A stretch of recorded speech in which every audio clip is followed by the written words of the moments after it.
Alrighty then. Good morning, good evening, good afternoon, and welcome, one and all. My name is Michael. I'm the Dead as a Gamer, and welcome to Pathfinder 2nd Edition, The Seven Dooms for Sandpoint, our adventure set in the Varisian coastline in the small and quaint town of Sandpoint as our heroes embark on an epic quest to try and prevent seven dooms from taking over this small and quiet hamlet.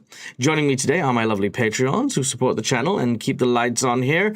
Guys, say hello to the folks at home. Hello, everyone. Hello. Hello. So good to see you guys, and I'm very, very excited for the next leg of our adventure. You guys feeling okay after last week's session? Feeling excited? Filled with cookies prepared. I wouldn't do that to you 2 weeks in a row. But three. You notice that really innocent, super innocent look. Yeah, but three weeks in a row. I mean, like, yeah, that's fine. All right. 3 natural ones or 3 natural 20s. If we can get Sato to cry 3 times. That's true. That's true. The amount of times I've rolled 3 nat 20s and 3 nat 1s, it's kind of silly, actually. The odds are not what people say they are. But before we get started, we have a few things, a few tiny things to go through. First of all, we do have our sponsors, the guys who allow us to look as good as we do on the channel. We have Hero Forge for the wonderful art you can see on screen here. All the character tokens of all the characters of our players. These are made using an amazing 3D model making software that allows you to design, create, and manufacture, even print these cool little models of those characters. That is the sharpest that image has ever come out, so I love that. So there you go. That's there's those. Then of course we have Sirenscape for the beautiful sound effects that immerse my players into the world of adventure that we are playing in, and there is even a 7 Dooms of Sandpoint soundboard specifically for this adventure we are running. So if you do get a chance to run it, consider picking it up, because yeah, it is awesome.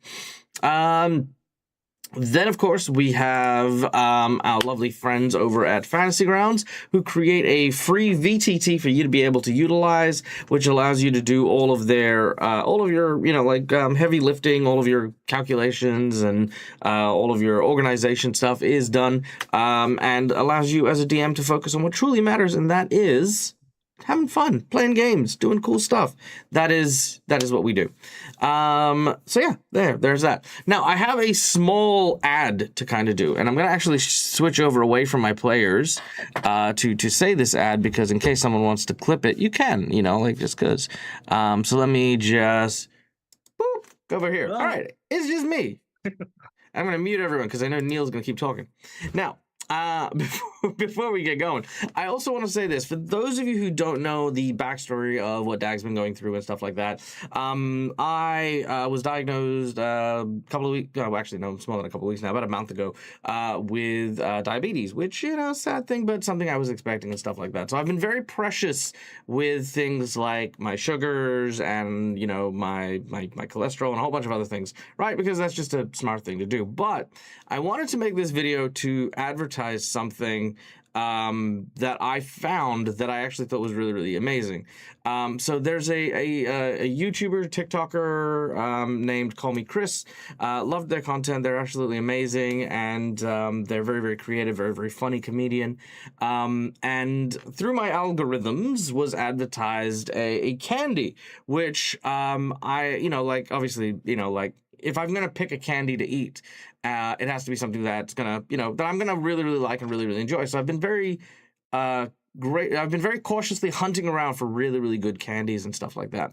And I found that they work with Sour Boys candies in order to make really, really good candies. And so I ordered a pack. I did, and I tried this stuff. And this is the yuzu pineapple mango flavor.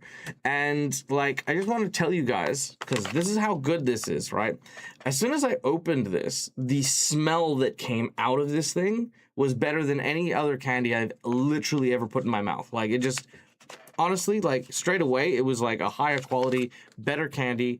And from bite number 1, these are now my go-to candy. If I am gonna, have a sweet to treat myself or whatever, almost always going to pick something like this because like and I've got like a whole box of like different flavors to try. But if you get a chance to, these guys are out of Texas, which is obviously where a few of my friends also reside, and I know a lot of my followers are from the States and stuff like that, and it's going to be much easier for you to get a hold of these. But straight up, go have a look at them. They're actually really, really good. They have less sugar than most conventional candies. They don't use any artificial colorings or anything like that. And yeah, they're in-house in Texas, which is freaking awesome. So, so yeah, check these out. These are amazing. Highly, highly recommend it. How the hell did I afford shipping? You guys are how I afford shipping. Like, let's not fucking lie about it. I mean, that's that's how it is. But you know, this isn't one of those like, oh, a celebrity streamer is talking about like another celebrity streamer shit. No, I mean it. This stuff is fucking gold. Okay, like once you have one, you'll sort of wonder why the fuck you bothered with all this like, you know, like processed sugar shit. I'm not even joking. It's just great. It's so good that literally you guys have never seen me do an ad spot. This is my ad spot, you know, that I just did for this because it's that fucking good. And I'm not gonna lie, because I live in Australia, I can tell you this as well. We do have a lot of access to mangoes, pineapples, and yuzu, like fresh ones, right? And being in America, trying actual fresh mangoes, your mangoes aren't great and stuff, but this is really good. This is fucking great. So yeah, there you go. And the UK, for shame, your mangoes. Fucking your mangoes. It's just not a thing. Okay, let's go back to my players. Boop, there we go. All right. I should unmute them. There we go. Hi, guys. So there it is. That was my thing. IT, I will absolutely take those recipes. Thank you. I appreciate it. Also, by the way, for those of you who are concerned about my health stuff, I'm okay. I'm not great, obviously. I have fucking diabetes, but I'm but I'm doing all the stuff, you know. I'm you know, like I want to live a good long life, and you know, like you. I mean, you guys have seen how much sugar I have. It's not. Who's fucking surprised? Let's be honest here. If you've watched my channel for, you know, like over the last 6 months, who is fucking surprised about that? Fucking no one. So yeah, it's fine. There you go. Thank you guys. Love you guys. Mwah. Yes, if you do want to share recipes with me directly, I will say this. My Patreons, please feel free to DM me directly.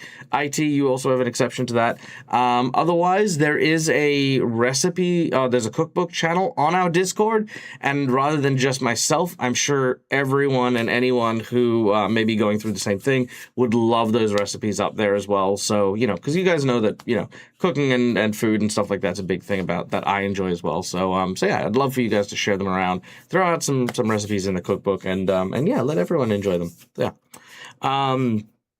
My favorite recipe at the moment, just so that you guys can know it at the moment, is actually, weirdly enough, crocodile. I found out that crocodile is actually a very, very good, very lean protein that is not only my favorite protein, but also way better than any of the conventional like beef, pork, chicken stuff that you can get anywhere else. So yeah, it just means a slightly longer trip to the butcher, because we do have a crocodile game butcher, but they're like on a little bit of a drive.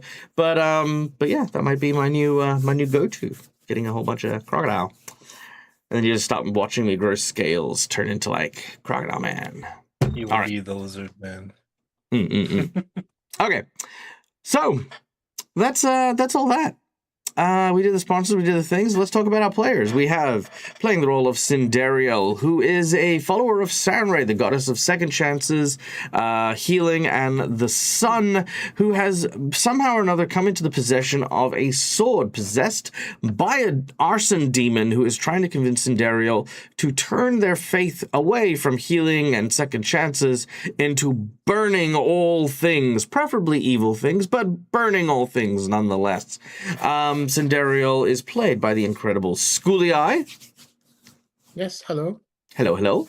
Then, of course, we have Westonson, who was a disgraced guard from the town of Magnema, who joined up and decided to redeem himself through the actions of heroism during this wide and long escapade. During an encounter with a intellect devourer deep within the pit, Westonson found himself victim to rather a nasty wound that turned out to be fatal. However, adjacent to where he had suffered his death was a temple to Cabriri, the ghoulish god, who saw fit that Westinson's journey not end quite so quickly. Well, I say quickly loosely, but not quite yet. After having proven themselves to the worshippers of Cabriri and offering a chance to expand their church, a blessing from the dark god came upon Westinson, and he rose as a ghoul who is now, coming to terms with, the fact that he finds rotten flesh delicious. This is played by our dear friend Avarian CA, aka John. Hey, John. Hello. How you doing? And who doesn't find it delicious? Yeah, I feel like I haven't actually I know we've kind of implied the Cabriri thing, but now that we've said it out in the open, how do you feel about all that? Like the thing. Oh, it's an interesting twist and turn, and I'm pretty sure Westinson's not going back to Sandpoint. I mean, you are in Sandpoint. I mean, and keeping in mind, ghouls are now accepted in Sandpoint too as citizens. So you actually have no problem with that. Because and again, that was one of the big reasons why you got the because when you entered in, you took the blessing. And then, obviously, like I said, you guys not only spared the first ghoul that you guys came across and came up with like an underground arrangement for them to, only harvest like the older corpses and stuff like that, and not bother people in town, not victimize the living. And then you have, then you guys arranged for a space in the temple for the Cabriri priest to be able to find sanctuary and potentially offer the blessings of Cabriri, aka turning people into ghouls who are willing participants. Which, among all the things, Cabriri's like, these guys have done probably about as much for my church as, an actual priest, So yeah, let's give this guy something, So no, you guys have done good. I mean, I don't know if good is the right word. It's hard because there's no longer a strong, firm concept of good and evil in Pathfinder 2nd Edition. But you have helped Cabriri, so it makes sense that they would bless you. So there you go. We've demonstrated inclusiveness. You have demonstrated a strong level of inclusiveness, 100%. I believe that wholeheartedly. Next up, we have playing the role of Sato, an emissary from Tianxia, who is here on behalf of Amiko Kaijutsu in order to try and restore the Rusty Dragon Inn, as well as the glassworks that are both under their family's holding. Sato found themselves embroiled in the activities of the adventurers, heading out into the pit and helping out with dealing with all these 7 dooms. But along his way, he found out that his family owed a great debt to a fortune dragon that resided in town and helped finance the town in its early days. Seeking recompense for the debt owed, Sato was coaxed into working at the glassworks, learning all the skills about glass blowing, figuring out how to manage and run an inn all on his own. All of these skills imparted by Crystal, the fortune dragon. However, as of last week, a visiting dragon, a large black dragon who works for the infamous Red Bishop, who our heroes are hunting, unfortunately lay low Crystal in a conflict as she tried to defend the town. Calling out our heroes and saying that they would be required to go to Grubber's Isle in order to find his master, Sato now sets his sights not so much on finding the Red Bishop and putting an end to the 7 dooms, but from finding the one who had laid low his master and putting him in the ground as well. This amazing character is played by our dear friend Cookie Mon Steve. Hi, Cookie. Hello. And all I can say is Sato is desperately hoping that there is a steamroller on the island. Steamroller. What if I tie like 4 Hoopla-manders together and have them like holding a stick? As long as he can ride it, while the dragon is like somehow tied to the ground, yelling revenge. That's yeah. By the way, for thing purposes, this is a Hoopla-mander. By the way, there you go. I just need a really big one that is heavy. There you go. Yeah. That's it. And then you have like a gyroscopically stable saddle that just sort of lets it roll underneath it. Perfect. Yeah, nailed Exactly. it. All right, fantastic. All right, and last but certainly not least, playing the role of Blix, a goblin who once resided inside the pit as one of its occupants, who dreamed to see the sun, found himself rising up and joining the heroes and living in the town of Sandpoint. And after him and Sato had a very strong misunderstanding with the town, our heroes had been acquitted of murder, of excessive force. And are now welcomed back into the town of Sandpoint. Blix having now proven that he's got more desires than to simply be this flippant, whimsical individual who threatened to put the other goblins who found a home in Sandpoint at risk. After a very stern conversation with this, Blix is back on the path of trying to prove once and for all that he is not only a goblin worth being a town goblin, but he is also a goblin worth being the leader of the goblin embassy, and is out to prove it by defeating the final doom once and for all. This is played by the amazing and ever-lovable Neil from Immersion Diversion. Hello. Hello. Excited? Oh yeah. You ready? Oh yeah. Yeah. Woo! We get to fight dragons again. I'm excited. Dragons. Okay, cool. I'll make a note. Dragons. Neil wants to fight Dragon. dragons. Thanks, Neil. Okay, very well. Cool. Big one is not a lizard. Yeah. Good Dang good start. It's always funny too, because everyone's like, not everything Neil says gets him in trouble. It's like, well, okay. Sometimes it gets the rest of the party in trouble Yeah. too. That's true. Okay, so donations. I should try to earn money in today's stream, shouldn't I? I feel like I don't bother half the time. It's like, I don't need money. I do actually. Okay. So, ladies and gentlemen, boys and girls, we have a number of ways to thank our audience for joining and participating, having a bit of fun with us, and of course, supporting the Dead Aussie Gamer in all of his exploits. Boom! Look at that. We have some donations here. Now, first of all, you don't need to donate. We always say here at the channel, if you want to donate to the channel, donate generously, but donate responsibly. It is through the community's efforts that I'm able to do this as a full-time job, basically running games, prepping games, doing all of that sort of stuff. But of course, I don't want people to be taking too much out of their own lives in order to help support the channel. We have, of course, a number of ways for you to enjoy the show and play around with us for free. And that is just by watching the show. Watch the show, earn channel points, and there are a ton of really cool things that you can use during the game. Insight bonuses, wandering monsters, wandering bosses, divine intervention, divine healing. So many of these cool things are there at a touch of a button. Just watch the show, earn channel points, and go with that. And if you're subscribed, you do earn channel points quicker. So, hey, if you want to do that, you can do that as well. We then also have these monetary donations you can see up here, which go towards the DAG Survival Check. What is the DAG Survival Check, you ask? Well, that is the amount of money I need to make in order to kind of cut even on things like books, subscriptions, basically all the materials I use for running games, as well as, just helping out with things like my mortgage payment, eating solid food, all that kind of silly stuff that you need to live. So there we go. Now, for $5, you can give a player a red mark that you can see on screen there. These are hero points that can be used to stave off death, petition the DM for stuff that isn't in the rules, and roll with advantage.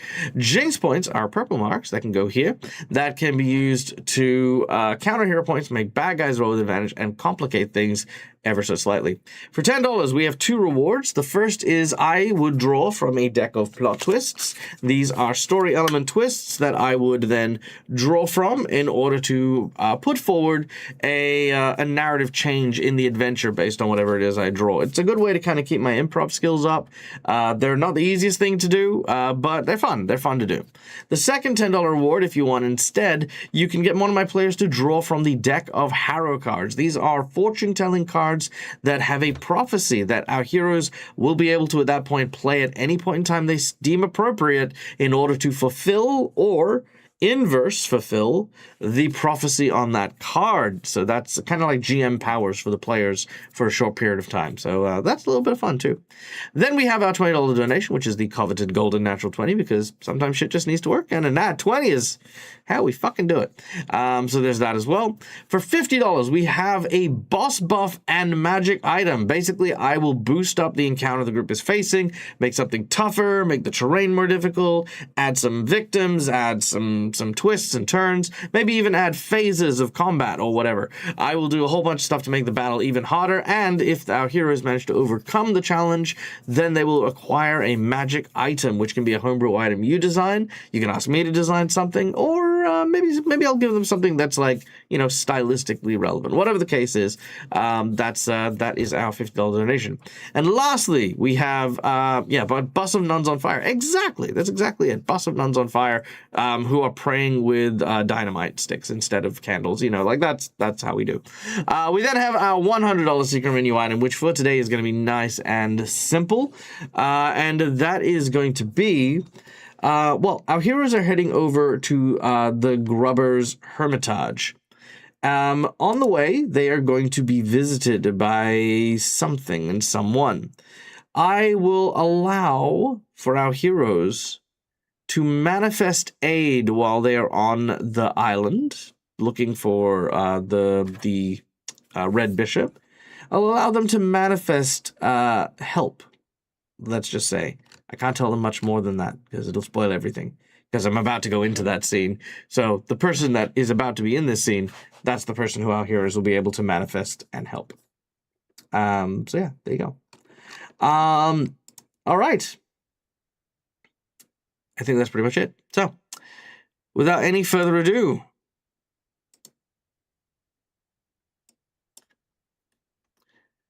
it is the morning in the town of Sandpoint after a very restless night.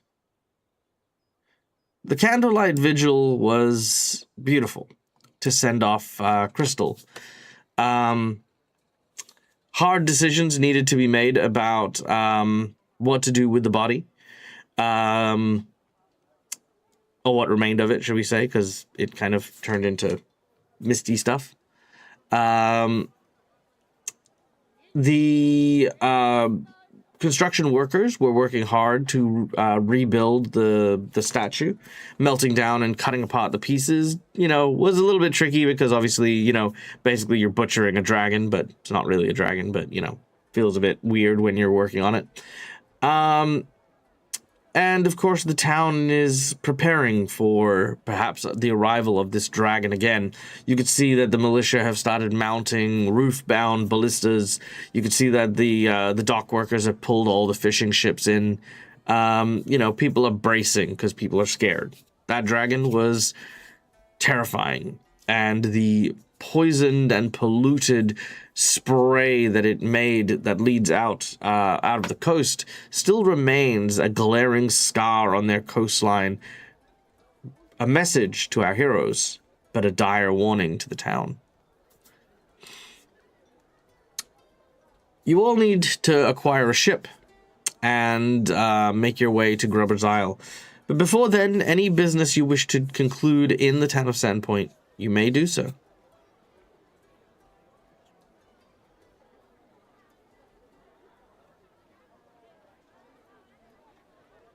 Oops. You're muted. I was muted. Yep, I realized that.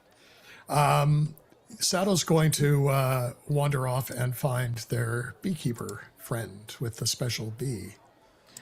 The apothecary bee, yes. Yes. I will do that. Oh, actually, maybe that could have been through when I had to reinstall stuff. 70% point. Do I have the beekeeper? Mm-hmm.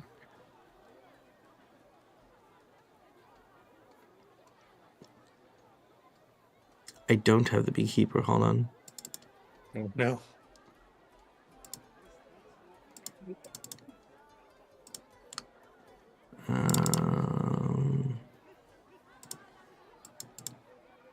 Okay, sorry, 1 second. Let me see.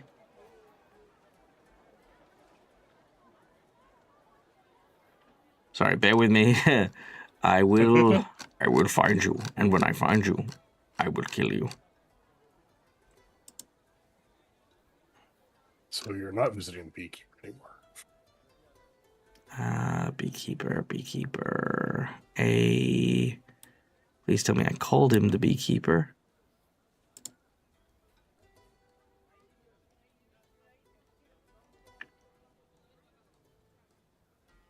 I don't know if I remember what his name was. Damn. That would have been easy if I called him the beekeeper, wouldn't it? No, I did not call him the beekeeper. All right. Well, while I find him, you will indeed begin to head towards the old light. You could see that after about a week since you last spoke with him, he has done his best to once again restore his apiary to its full glory. You can see a number of beehives just on the outskirts of the large.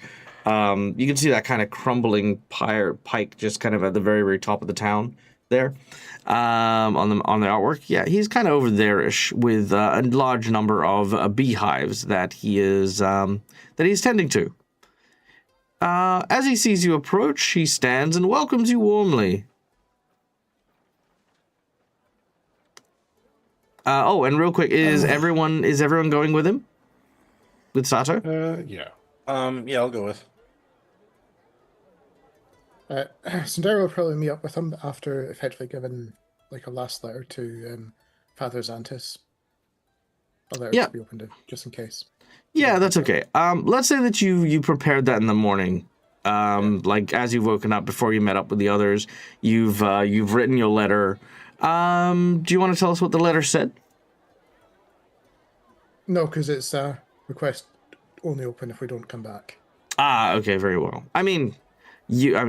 For our player audience, and our thing, in case we never open it up again. It's a way to give Sandero a last word for the time in case she does die in this. Oh, okay. I see what you're saying. I see what you're doing. I got you. I'm picking up what you're laying down. Okay. All right. In which case, yes, you're all there as you arrive at the beekeeper. Which in my notes I did find is called Gavin. Gavin. Oh, Gavin. Okay, hold on. Maybe.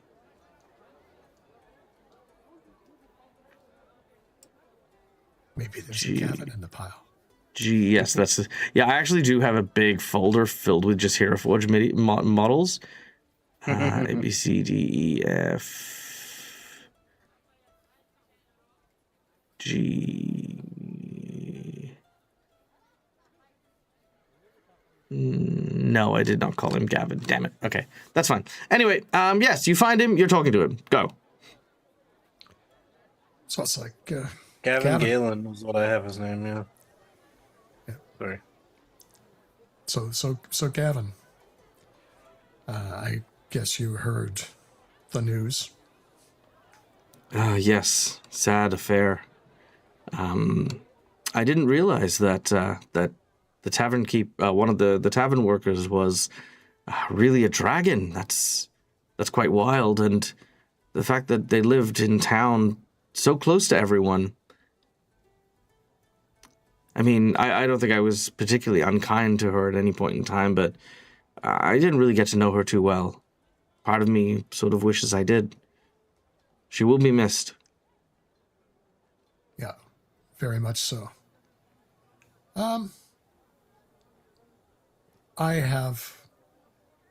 We have multiple missions at this point, but I have a very personal mission in this one.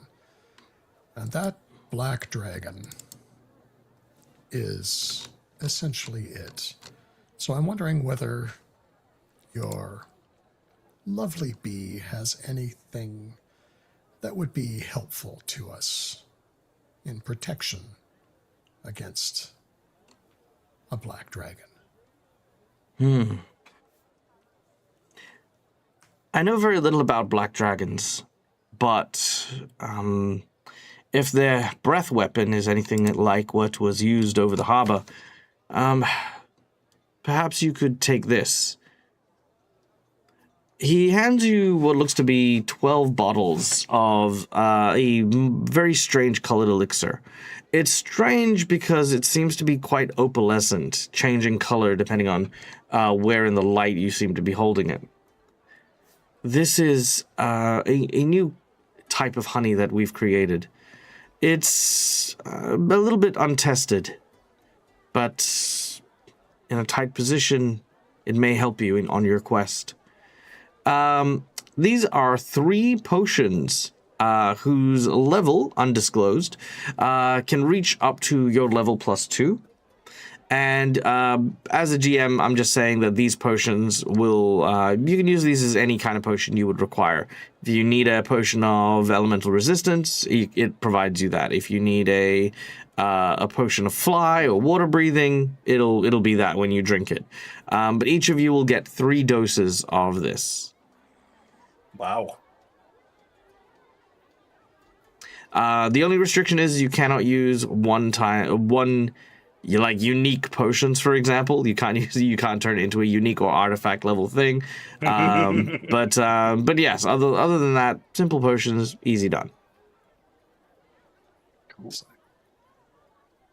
Thank you, Gavin. This will help. Of course. I mean, you've helped us out and this town time and time again. When I heard that you had been banished for murder, I did go and approach the Hell Knight about what had happened and how you had helped me. They threatened to arrest me, so I yeah. Oh no! That, as I was gonna say, that sounds like the Hell Knights. Yep. I didn't push the matter. No, I appreciate it, regardless. And when we get back, come and see me at the Glassworks, and we'll see what we can do about expanding your stock. Wonderful. That would be amazing. All right. Armed with your potion bottles, you leave. Is there anything else you would like to do? I mean, if we have a little extra time, Blix would try to take some of the stuff that he's found and try to turn them into arrows if he's able to. Sure. Like what? Well, I have 2 things. I've got the ancient Thalassian clockwork pieces that I got off the snake. That I was thinking maybe something would work out of that. Sure. You make some clockwork arrows. Cool. And then also, there's the bullet I got from Weston's. Sure. You make another iron arrow. Bullet arrow.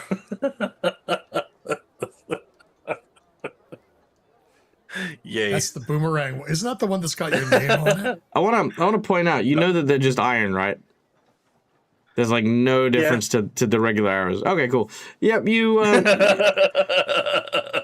and just to be clear, where are you making these?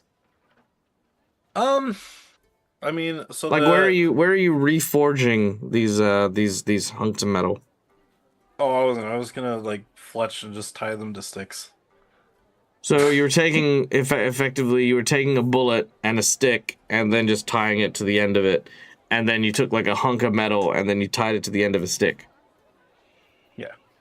Now, he's not. He learned somewhat how to make arrows. Now, Neil, I need you to hear the words that I'm going to say right now. Okay, You ready? Blix is an idiot. I know. Good, excellent. You make 2 completely unusable arrows in your time. Well done. Well, Blex is going from Now I having have a an bullet ancient with his... Thalassian clockwork arrow. No, you have arrow. no. You have a heavy unusable arrow. I know. I'm gonna mark it heavy unusable arrow. Good. In parentheses. Good. If you use it, it will automatically miss, and if you critically fumble for whatever reason, it will land on your foot and break a toe. Okay. Yeah. It's like literally, it's just a heavy chunk of iron. Not even like an aerodynamic chunk of iron. It's like a clockwork piece. Like imagine taking a piece out of a robot and then just tying a stick to it is effectively what you've done. Which is cool. Which is fine. But yes. All right. Merciful Christ. While we're at the beekeeper, I'm going to ask, have you ever explored making, using the honey to enhance bombs? Well, not really. I'm not really a very violent person, so I try not to think about, things that should be sweet and delicious as something to be weaponized. That's fair. I might, if Maybe you'll talk. Maybe, but I do have a brother. Hold on, Simon. Yes. Westinson's talking about perhaps weaponizing some of the honey.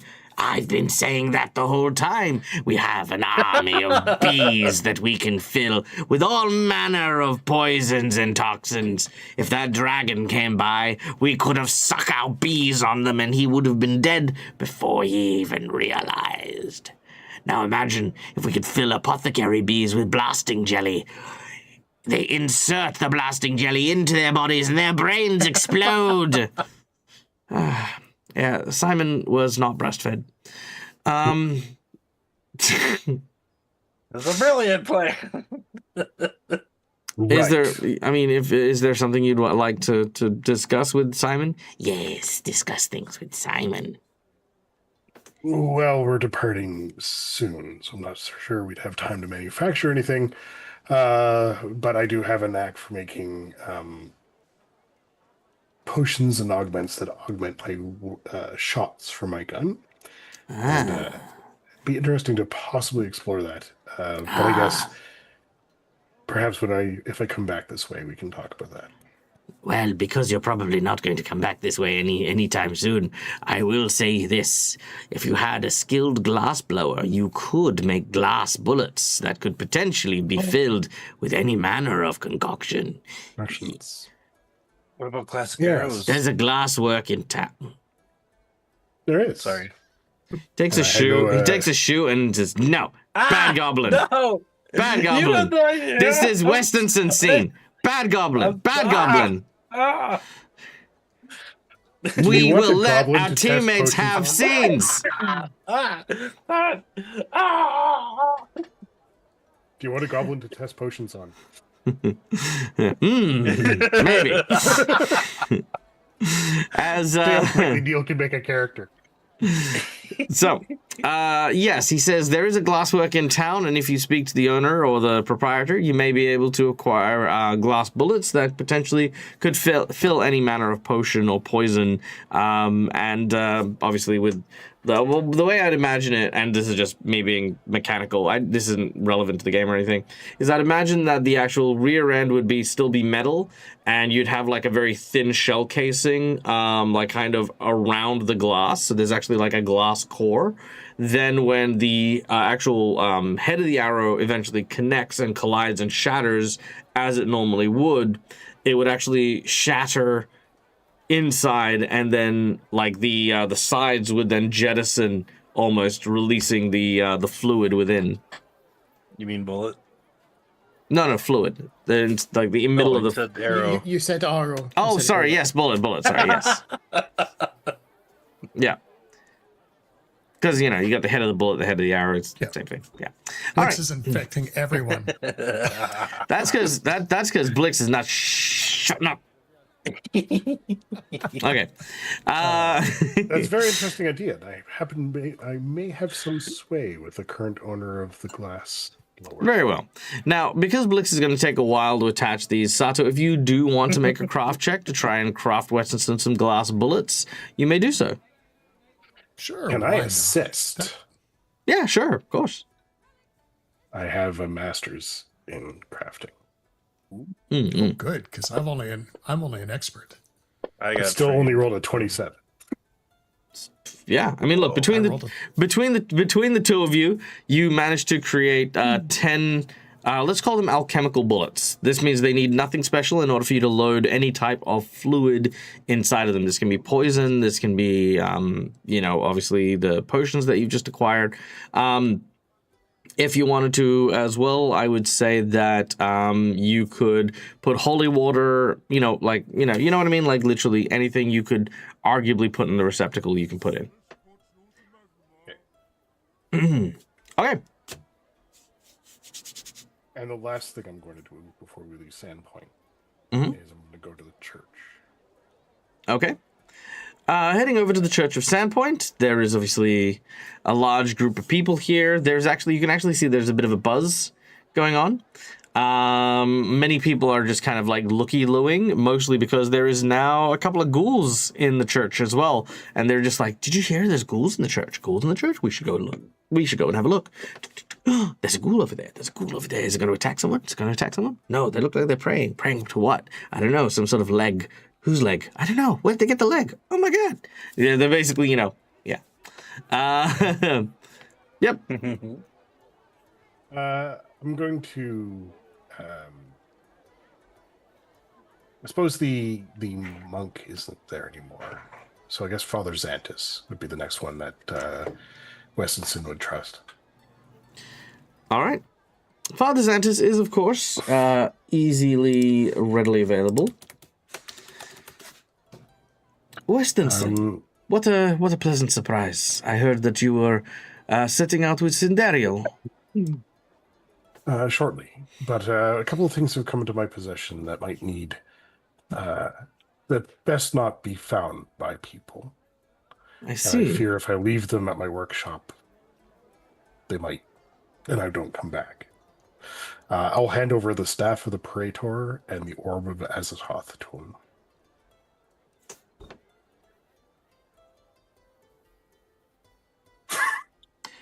Where did you find these? Most importantly, what are they? One was a staff of an old friend of mine. I got it from him when he passed away in the past.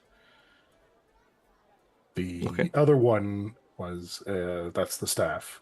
The orb I found in the deep levels of the dungeon and has been plaguing me for a while, but I think it's now served its purpose. I see. Well, I do sense a rather malevolent nature about this orb. If it's all right with you, I might call an expert to perhaps have a look at it for a later time, perhaps a later quest with a different group of adventurers. But thank you for your trust. I will ensure that it is looked after. And as for your friend's staff, I will keep it safe until you return. Thank you. If I do not return, just have it sent to the Arcanery in Magnemar. This I can do. There is a council of individuals who specialize in ancient and powerful relics. They would also serve. All right, he will take these things and reside to his room, and give you a blessing on your journey. Blessings of Sarenrae upon you. May your journeys be guided by the light and the warmth of her wisdom, and may your blade strike with the fury of her flame. I appreciate that, Father. I Above worship. the table. I The worship blessing won't Desna, be but available for another 5 days. yeah, that's fine. I presume that you worship Sarenrae only because you've been following Cinderio for a while. So Father Xantus is a Desnan worshiper, but he's giving you the Sarenrae blessing, believing you might. Yep. Yeah, like I said, it's not that I know that Michael, know that you worship Bree, but because this is, I think, the first time you may have like really come to that, and you've been traveling with Cinderio for so long, that's where he's presuming you prefer a Sarenrae blessing. Yeah, and I will not correct him. I'll thank him for it. Okay. All right. Cool. Where to next? Who's next? Tell me the things. Time for the ship. Yeah. The ship. All right. Very well. All right. Heading over to the Hagfish. You can see that it's been a while since you've been over here. There's a small plaque on the wall with the face of Peyton with some flowers put around it as you arrive at the salty establishment.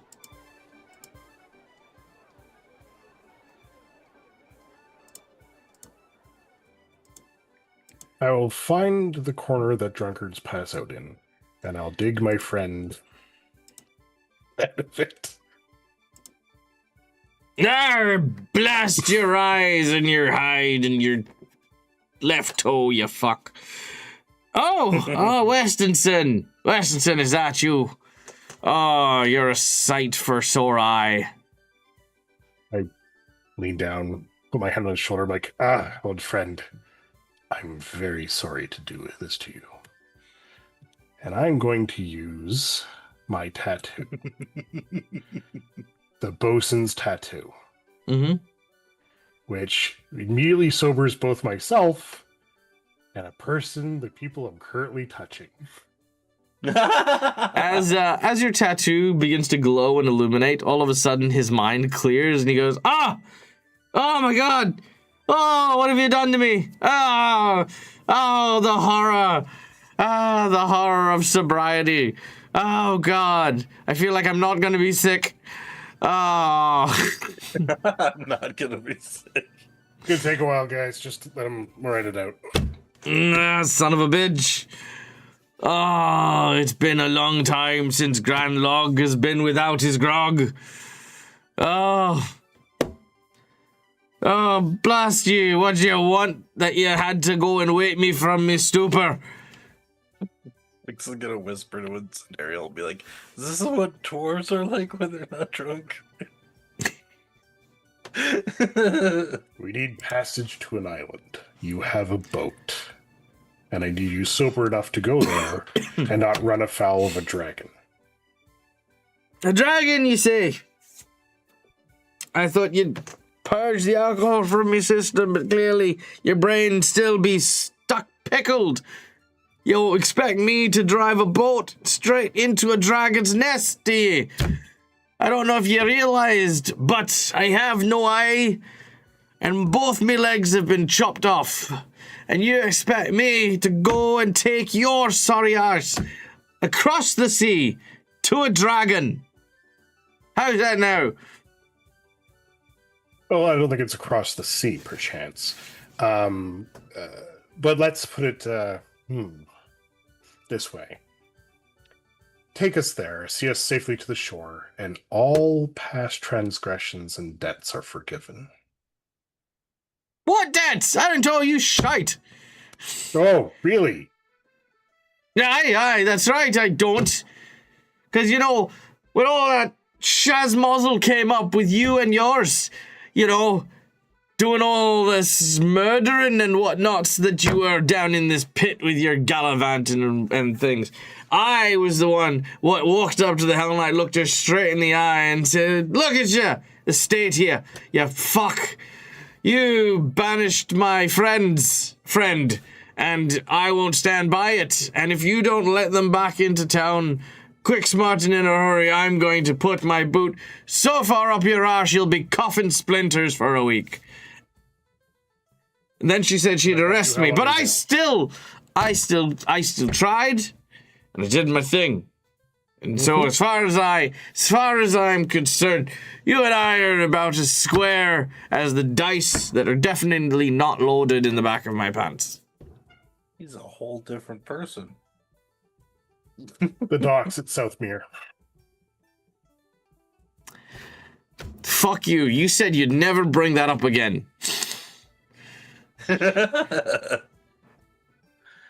Let's go to your boat, you bastard. Fine. But rest assured, you ain't squirreling out of this no more. This is it.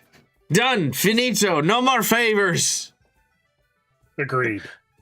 Hearing Michael just smash his table. Just in the talks. He begins to stand up, completely sober. And he says, meet me on the docks in half an hour.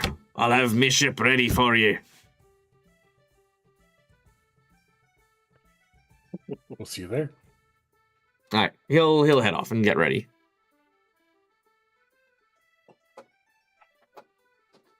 Before I leave, I'll buy some of the best rum they have here at the Hagfish. Yep. A bottle of it. Ooh. Very well. They do not have good rum, but you buy a bottle of it. No, I know. And it doesn't matter for him anyway, because good Not a rum, barrel bad of rum, it's all the hagfish. same. It's fair. It's fair. It's just a barrel of hagfish water. All right. All right. Anything else? The most Sandero will probably do is just do a moment of reflection in front of Peyton's portrait while it's there. Yeah, that's fair. You can obviously do this as Westonson is conversing with Granlog. You kind of sit there for a moment, and you can kind of see they've kind of also hung his Leomano like kind of up on the wall as well.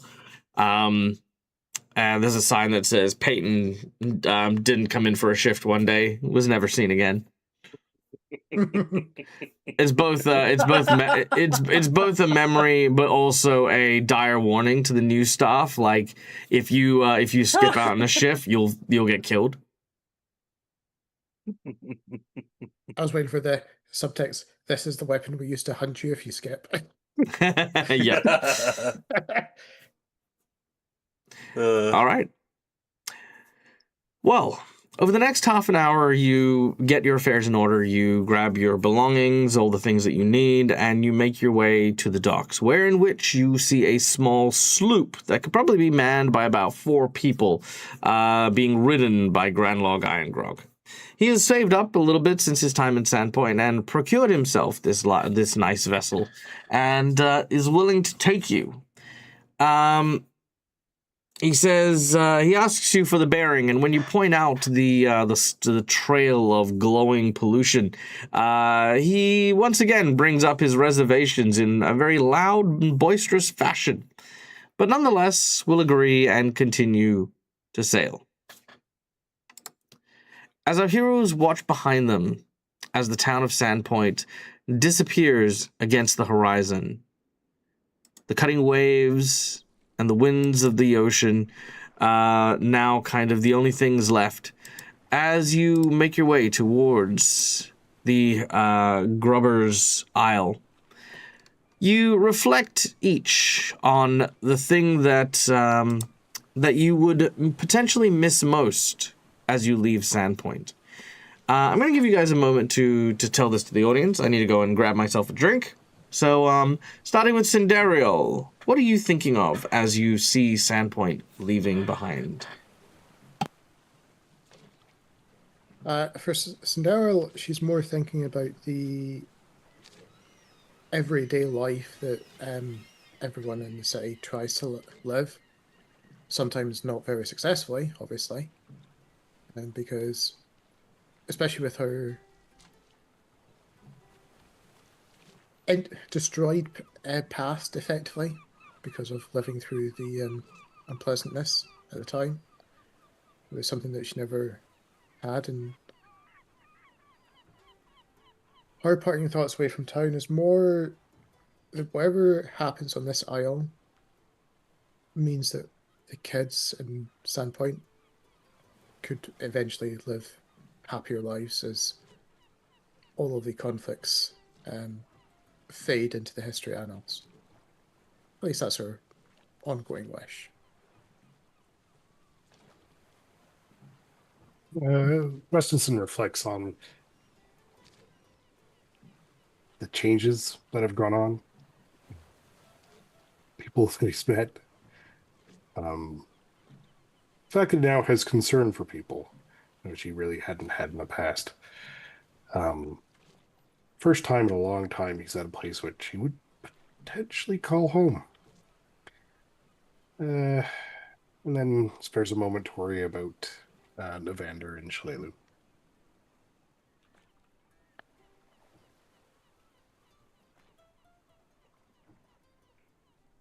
Stato is looking at this small town that he barely knows, but is somehow become very important to him. And it's like, I hope I come back.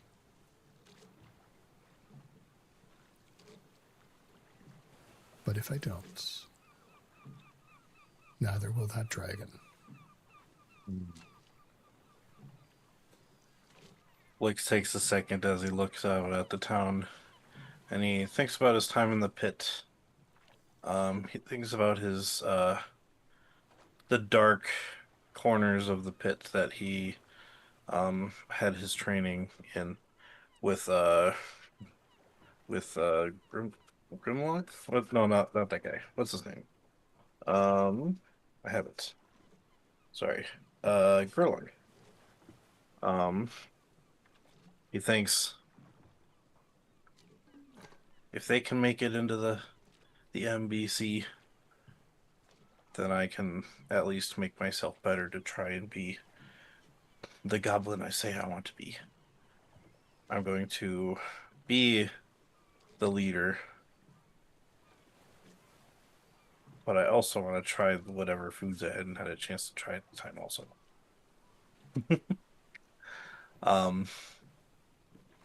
And then he thinks about what kind of trophy from the dragon he'll bring along back with Sato to show that we did exactly what Sato needed to do, and that Blix did in fact help the town. And also to kind of show Wolf-like how strong he actually is. Kind of get back at the knife that he got threatened with. All right, I love it. Yeah. Okay. As you get closer, again, it's only 3 miles out. You know, it's not a long distance. A few hours at most. Okay. Grandlog approaches. All right, now listen here. I be dropping you off as close as I can to the shore. This boat has no dinghy, so you're gonna have to swim a small leg. But rest assured, I'll be back here in these waters in 24 hours. If you're not here, I'll come back 24 hours again. On the 3rd day, I come back, but carrying a wreath to throw into the ocean for you. And after that, you'd have to find your own way back. You hear me? Tomorrow, and the next day. And then the final day, I ain't coming back after that.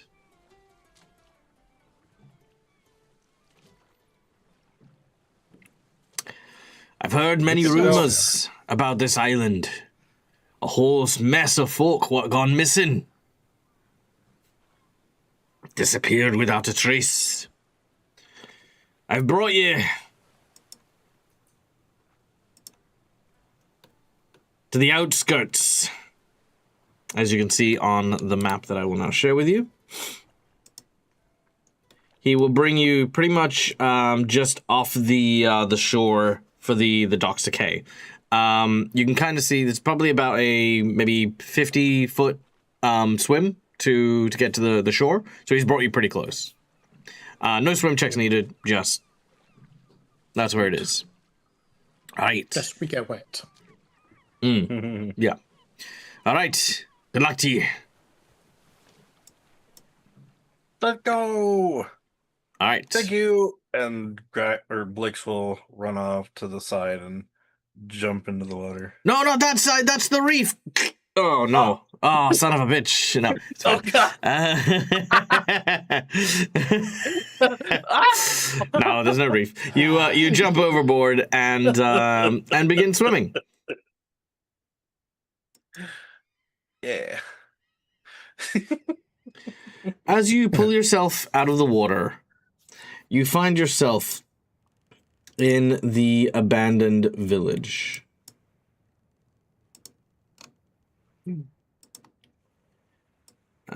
Here we go. Oh, yeah. Put that up here. And let's get our characters. Don't I have a player map of this? Oh, I do have a player map of this. There we go. Aha. There it is. Victory is yours. Victory is mine. Okay. We have a Blix. We have a Sato. We have a Westonson. And we have a Cinderial. All right. There we go. Unlock your tokens. All right, there we go. Share that. All right. So, a collection of 4 large wooden buildings in various states of disrepair slump around a muddy beach. Through a brackish tide pool, a now useless pile of destroyed boardwalks. Though a brackish tide pool now and a useless pile of boardwalks that would have once been the docks here take up most of the area here. A thick patch of bristly reeds seem to be growing along the western side of the pool in front of you. Muddy, overgrown roads lead west and north. The buildings themselves slowly being swallowed up by the land itself. Moss and lichen growing upon the walls, the windows shattered and destroyed. You can see that many of these walls have also crumbled, revealing the interiors of several ruined storerooms and shipbuilding things. A harbor master's office. This may have probably once been a tavern, definitely a sign of a shipfaring town, but again, no sign of anyone here. A large mound of seaweed has draped over a sizable rock in the center of the tide pool. And you can kind of tell from that that when the tide comes in, this whole area is probably quite underwater.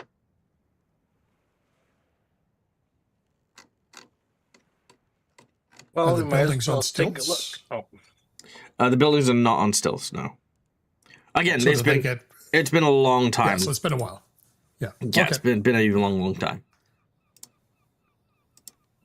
well, we might as well take a look. I'm going to glance back over my shoulder at the shoreline. Is it recently wet or is it dry? I.e., is the tide going out or tide coming in? The tide is... You know what? Let's roll it. The tide is coming in. Slowly, but surely. Don't spend too much time here. Let's take a look. Yeah. All right. Do. First, the tide pool looks awesome. Is there anything in there? As I kind of just look over. Okay.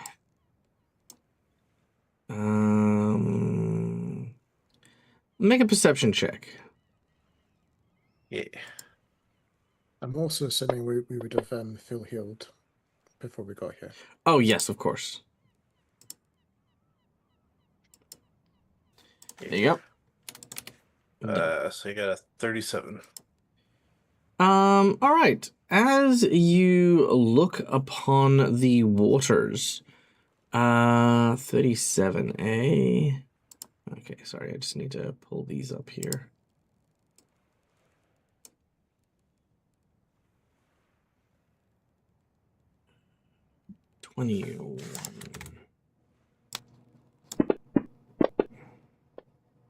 Okay. You can see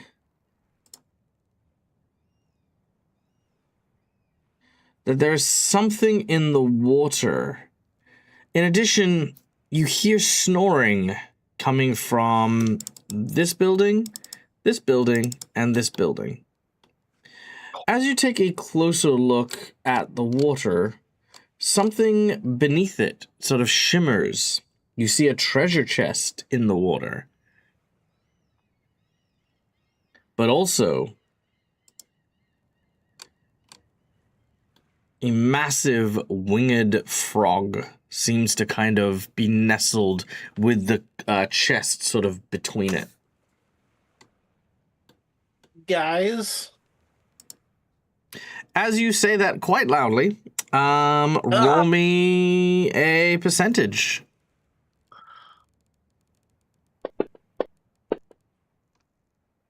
93. As you say that, there is a loud as Sindariel, Westinson, and Sato, you kind of, again, at this point in time, notice the snoring as well, as Blix is trying to warn you.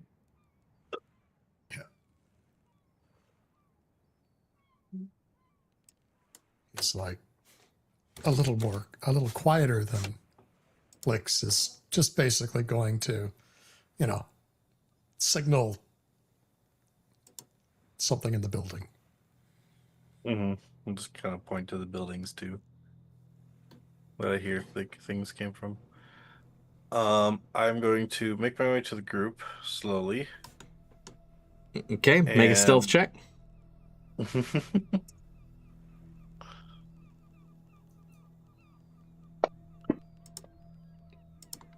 36.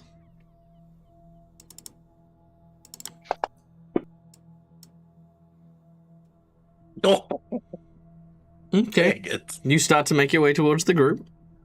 All right, yeah, I make my way to this group and I kind of whisper to them and say, "There's also treasure at the bottom of the tide pool. There's a box."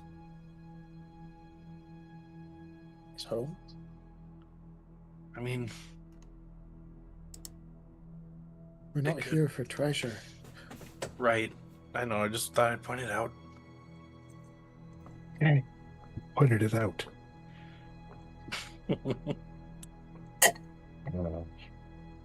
Could help the town. I kind of want to bring it back to Sandpoint. Not obviously, probably not right now, but it could help. And perhaps on the way back. That works. I'll just don't forget about it. Hmm. All of a No. sudden, there is this boom, boom, boom, as a giant emerges from one of the buildings. As it does so, Oh, is there any reaction? Blix just kind of looks up at this giant. He's like, Sato's probably going to try and roll back behind the edge of the house. Okay, make a stealth check.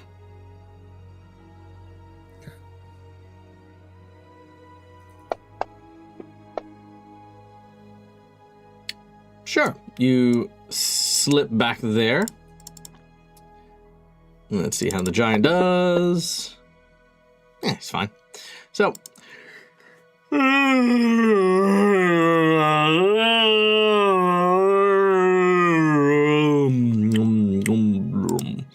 The giant makes his way over here. Then he hucks up his loincloth, and he relieves himself as he pees on the building here. A few moments later, gives a leg a shake, and goes back to sleep. I do not believe we have either the time or the resources to spend on this. "Get out of this town." Violate past all the buildings. Yeah. Which way do we want to go? Do we see? By the way, do we see where the acid trail has gone? Or did it It's just led go you to, to like, basically the docks. It's led you to the island. It's led you here. That's basically it. All right. Okay. Also, real quick, Calendria has given a hero point to Westinson and Sato, and a jinx point for me. Yay! Yay. Nice. Thank you, Callie. Thanks, Kelly. All right. One of us. Yeah. All right. I think we should go this way. Just unless.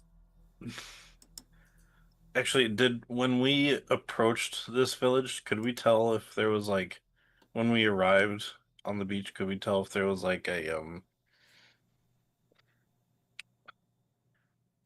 don't know how to explain it. I guess like a shorter like an edge of the village, or like if this kind of continued off down the way up there.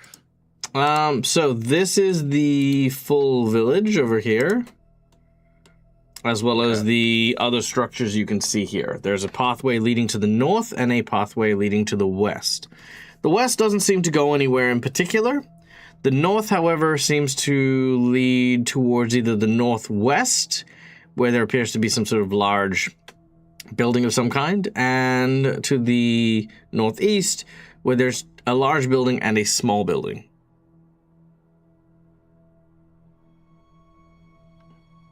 Okay. But right now, Blix, but right now you are here. Okay. So Blix would say basically whisper if we want to avoid, because it sounds like there's a bunch of these goblins, giants everywhere. It's because if they're all snoring from all these different buildings, if we want to avoid them, we could go out the west side down this way.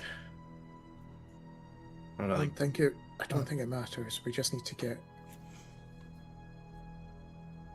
The shortest path out of here might be best. Yeah, well, I think that was this way then. It could also be along the beach. True. So I was thinking to the south.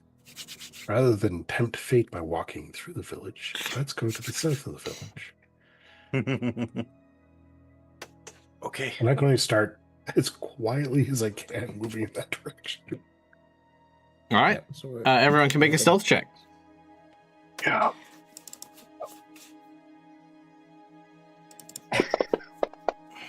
Oh. Okay. Theoretically, it's one of the things he's best at, and it's just... Okay. As you begin to make your way southwards, let's see.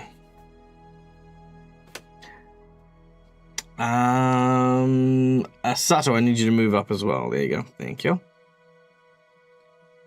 All right. Blix. Suddenly, from out of the water, a long tongue whips out, strikes you hard,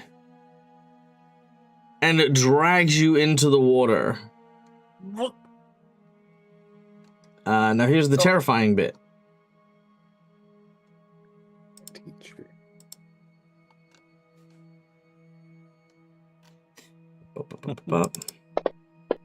I need a perception check from everyone. Oh, okay. You guys have a good chance. You guys have a good chance of this.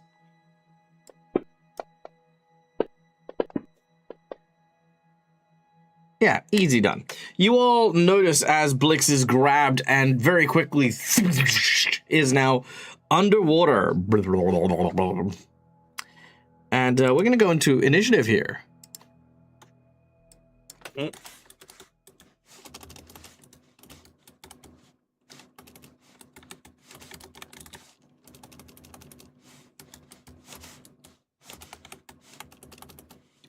Damn it, how the frick do I spell Sahagin? Sahugan. S-A-H-G. And obviously they were renamed in the remaster as well.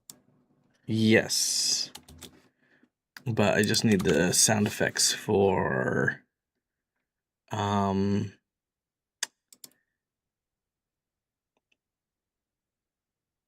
Let's see, underwater ambience.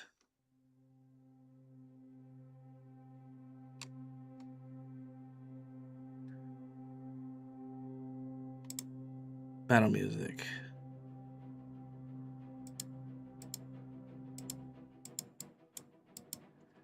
All right, there we go. Perfect. All right. Okay. The large, tonguished creature reaches up and has grabbed hold of Blix. We're going to roll into initiative here. Now, presently, the giants are still asleep. So we are going to start with the creature. Really quick, I will activate my Swallow Spike rune. The trigger is you become grabbed, restrained, or otherwise held up by. So, suddenly goes spikes, attacking the triggering creature. The armor makes a melee attack with an attack modifier plus 14 that deals 2d6 piercing damage. So I'll roll modifier plus 14. Go ahead. The d20. Would a 20 hit? A 20 does not hit. In fact, that almost crit Okay. fumbles. Oof. All right. All right. So that was your reaction. Done.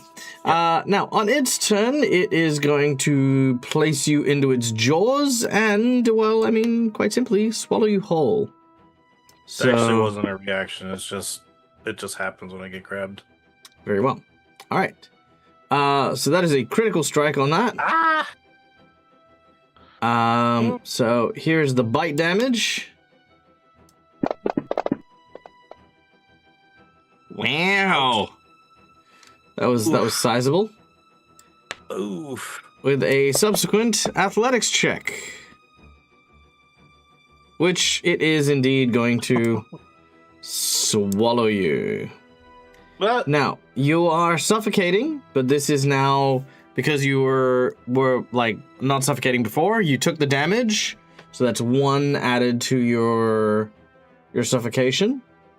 It has swallowed you whole, so that's that. Anything else? Not really. I was just gonna chill. It ate its food. It's pretty happy.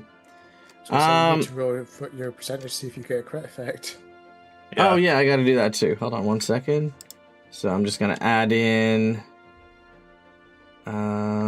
So suffocation rounds are 2. 2. All right. I have a +4 Constitution, so I forgot how that. I'll check it out, but I believe it's 5 rounds plus your Constitution, with 1 being knocked down at the end of turns, or if you take damage. But I think it could be more than that, but yeah, we'll see.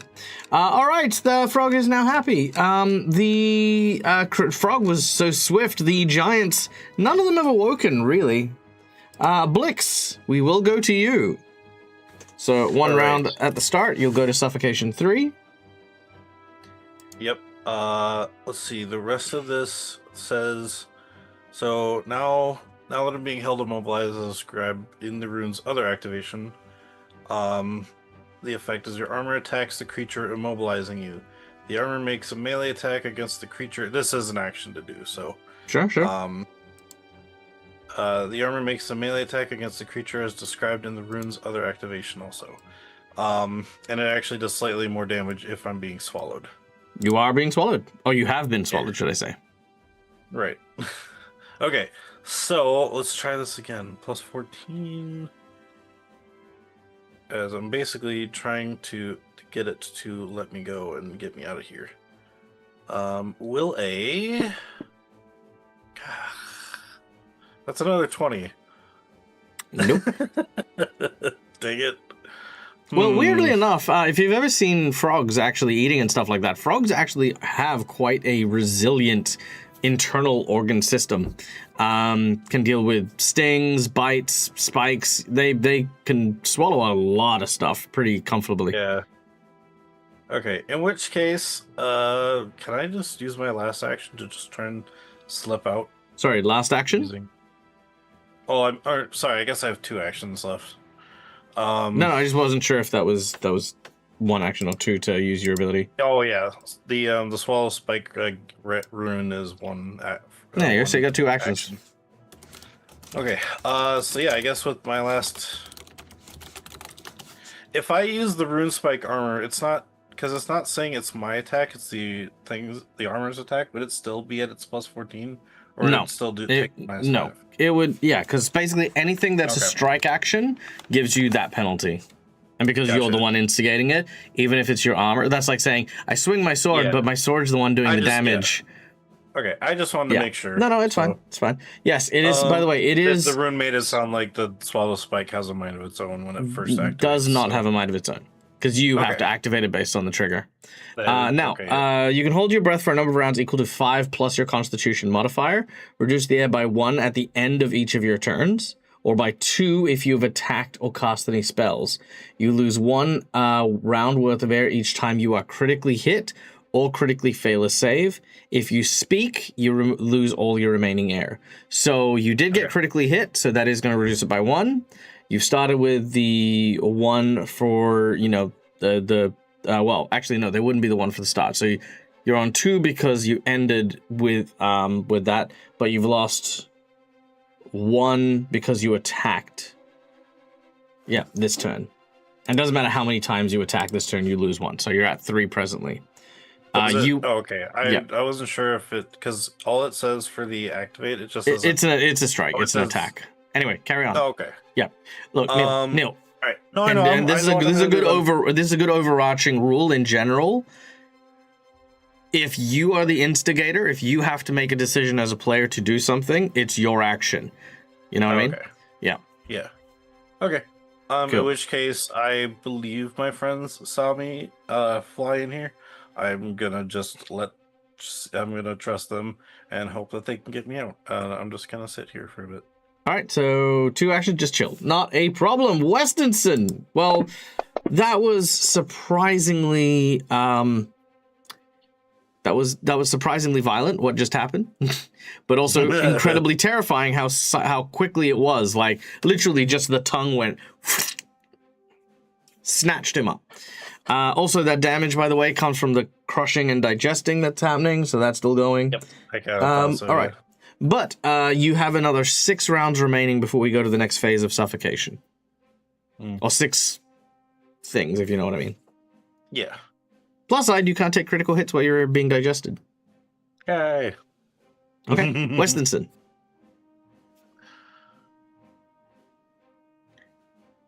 Do you think there are any more goblins on this island? Like, we can get another one. That's literally my first thought. Okay, good. The noisy one's gone. Let's keep sneaking. How deep is this paddle pool? Good question. Let's have a look. The pool is a... Let's see. Yada, yada, yada.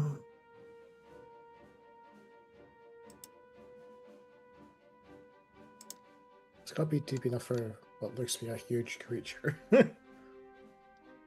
Huh.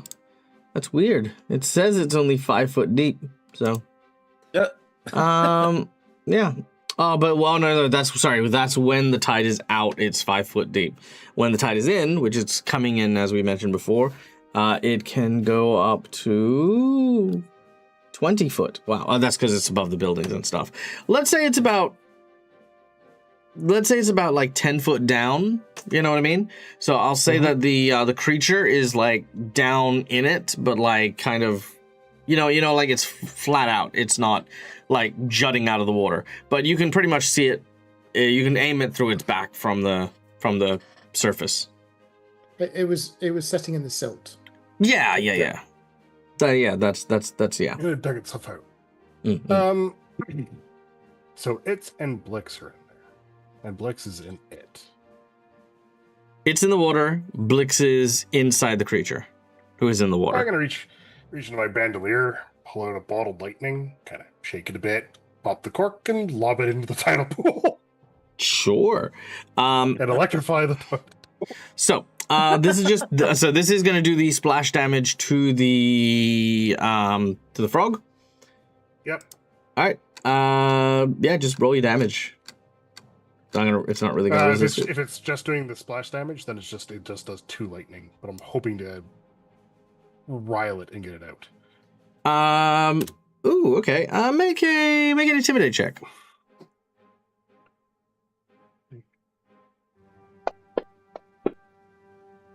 Yeah, that'll do it. Sure. You see these 3 eyes sort of popping out of the water as they open up and stare at you. You've definitely riled it up, for sure. Okay, I'm gonna reach into my pocket and grab Skippy. Mm-hmm. Poke it in its center eye and don't stop. All right, here we go. All right. So that's your... Stay quiet. I'm going to throw Skippy, not shoot him. Interesting. Okay. Skippy, unfortunately, because you're throwing him, is only capable of doing the damage of a thrown weapon of that variety rather than your gun. So that'll be a D4 points of damage every round instead of the usual. It's still fine though. Yeah, but in exchange, he's not going to make a lot of noise when he's hitting things. Yeah. Yeah. Because I make a lot of noise when I shoot. Yeah, of course. And you're trying to avoid that. So that's So you throw Skippy. Skippy's like, well, what's going on? What's with this? Oh, okay, I guess I'll keep going. Da da da da bang da da da da. Bang, bang, Skippy's never flown slower in his life.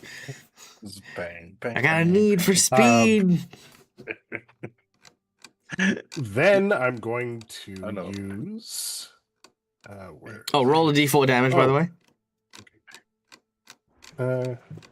Is there a way I can just make it if I click on normal damage and then just drop it on him? Will that work? Yeah. Piercing damage, but yeah. I don't think he's got any resistances that'll mind, so yeah, sure. 3. Yep, cool. Got it. It's not letting me drop it on him. No, that's okay. I got it. If you want to, just type in the chat /damage and then space 1d4 piercing, and then you can do that next time. Okay. And then my third action. Mm-hmm. I'm going to try to throw something else at him, I think. Cool. It specifically states a strike, so no, that'd be more for the weapon. Oh. In which case, I'm just going to increase my AC by 2. I'm going to use my defensive stance. All right. Cool. Very well. Done and done. Cindereal, you're up next.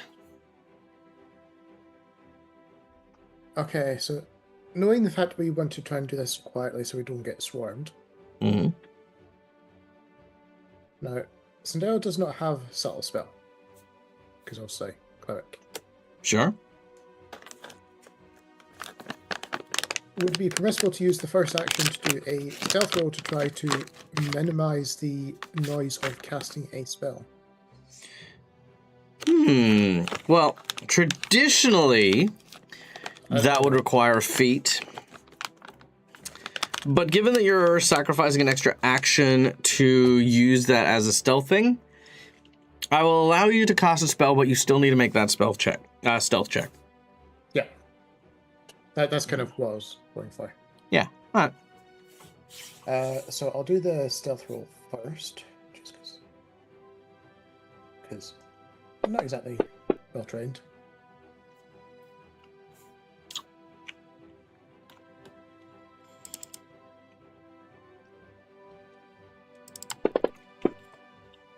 As she tries to... The giants do not notice. Cool. As she'll try to call upon the void to try to take this creature out, because she assumes right now fire isn't going to do much while it's in water. All right. It fails against its save. So it can have some lovely void damage. Oh, 23 void damage. It did not like that. All right. As you use your void essence in order to try and deal some damage to this living creature, it takes the damage as we then run to Sato. So when we went into initiative, he, with that last level up, his draconic essence triggers automatically now. And in the space, sort of, he's a little bit on the edge of it, but it's more in front of him, probably centered about, like, just beside Westonson there. There is a medium-sized fortune dragon that's there. Doesn't actually do anything, gives him benefits on some saves. And it looks scary. Can't be attacked, can't attack. It's a sort of like a shadowy kind of ghostly visage. Just the essence materializes. And strangely enough, it used to look like a fortune dragon. It now looks specifically like crystal. Oh, I love that. It's so it's there. He goes into dragon stance as his first action. Yep. And because he's looking at this thing in the water going, he knows he can't fight it in the water. Sure you can. So he's going, he's not going to try. I guess the eyes are out, aren't they? You can jump onto its back. So, yeah, so at that point, he will, essentially jump onto his back and try and flurry of blows. All right, what's your athletics training? My athletics training is expert. And your acrobatics training? Is master. Master, easy. Without making any checks whatsoever, you can very easily jump up and land on the back of its back. Now, it is slippery, but with a master training in acrobatics, I'm going to say you don't even need to make a check. You just balance on the top of it pretty easily. Okay, so he is going to, just a second, let me get this map in the right spot here. He is going to, of course, target the handy-dandy massive monstrosity. Mm-hmm. And he is going to flurry of blows. All right. Yep, go for your attacks. Dollars of feet I should have used was too late. That's a hit. Bam! That's it.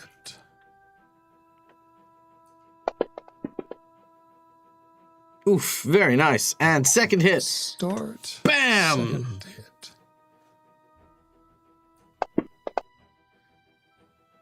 Yeah. Rambo. Wow, it's been a while. That's solid. Yeah. Whoa. So combined damage of 54, and let's see if he makes the stunning strike save. Yeah, drop that on him.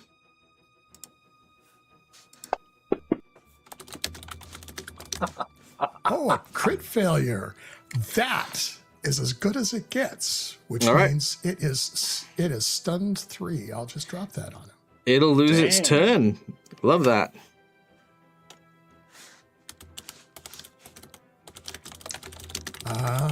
That's all 3 actions. He's got to stay there. Holy shit. All right.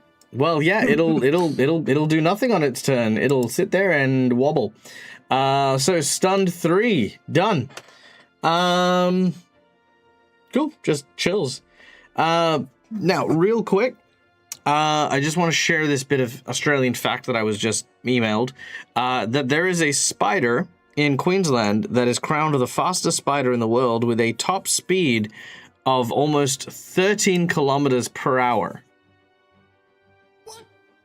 Yep, there's a spider that can sprint 13 kilometers per hour. Come to Australia, you might accidentally get killed. Okay.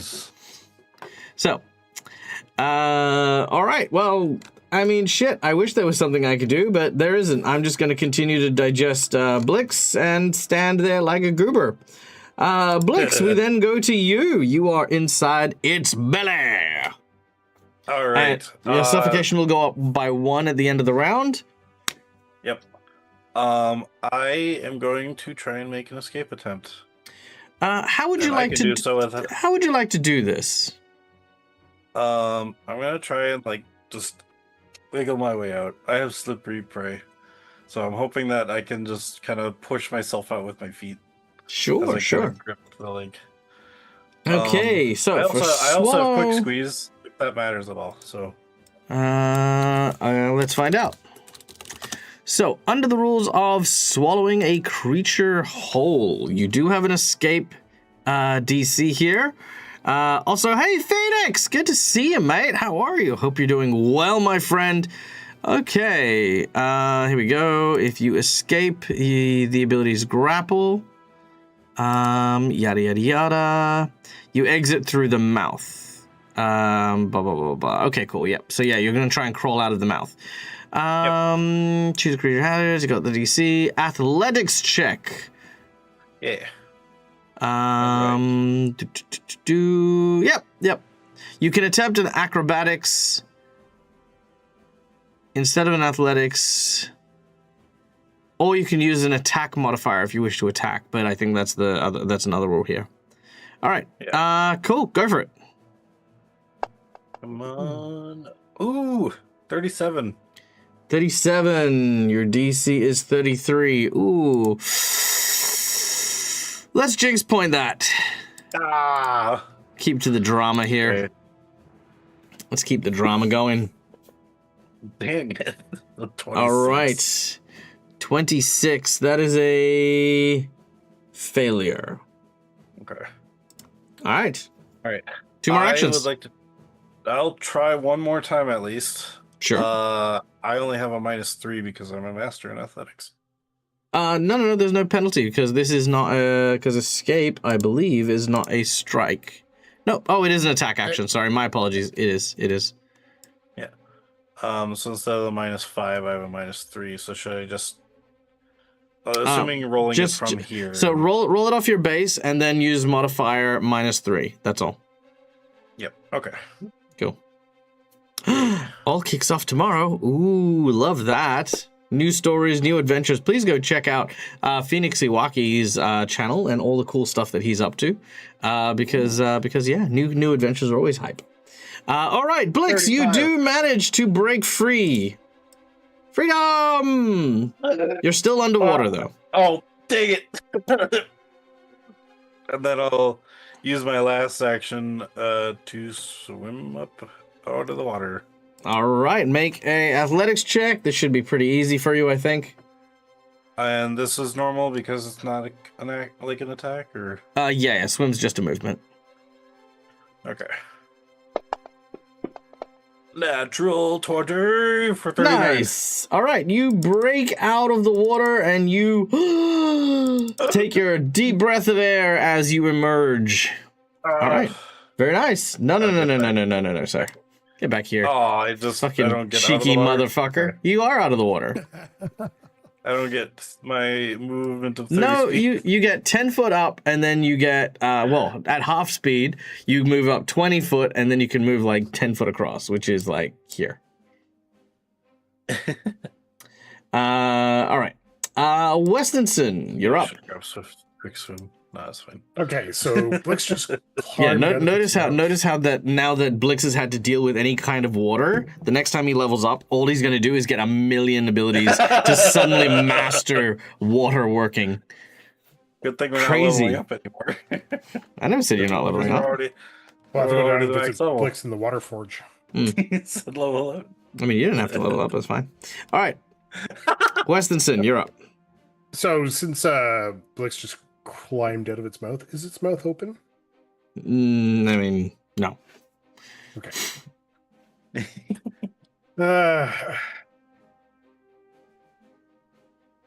I do that again, I also hit. Oh, it takes a die 4. Oh, yes. Do it. 3 more. Okay, 3 more damage. Done. Going to move here. Mm-hmm. Edge. I can't do a lot without making a lot of noise. I mean, you don't have to.